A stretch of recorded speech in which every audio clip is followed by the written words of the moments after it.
మన ఆంధ్ర ప్రజలకి కొద్ది రోజుల ముందు జరిగిన ఒక సంఘటన గుర్తుండే ఉండిద్ది.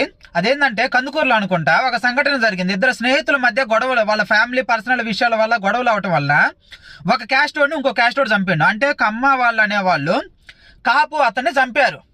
ఏది కాదు తొక్కితే తొక్కిచ్చి చంపిండు. అప్పుడు ఒకడు వచ్చిండు బయటకు వచ్చి మా కాపులను చంపుతారా తొక్కుతారా అని చెప్పి వాడు పెద్ద పెద్ద రచ్చ చేసి మాట్లాడిండు, కులాల మధ్య గొడవలు బయట పెట్టే విధంగా.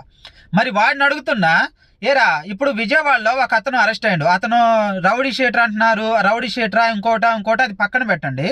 అతను లాకప్ డెత్ చేశారని చెప్పి వార్తలు వస్తున్నాయి. ఆ లాకప్ డెత్ చేసింది కూడా కాపు సిఐ అంట. ఆ సిఐ కూడా కాపు క్యాస్టేనంట, చచ్చిపోయింది కూడా కాపు క్యాస్టేనంట. మరి ఇప్పుడు ఎందుకు వచ్చి బయటకు వచ్చి మాట్లాడోరా? ఇది ఏదైతే వార్తలు వస్తున్నాయో లాకప్ డెత్ అని, మరి ఇందుట్లో ఇద్దరు కాపులే. మరి నువ్వు కాపు నాయకుడు కదా, ఎందుకు వచ్చి బయటకు వచ్చి మాట్లాడట్లేదు? ప్రతి దానికి కుల రాజకీయాలే మన ఆంధ్రాలో.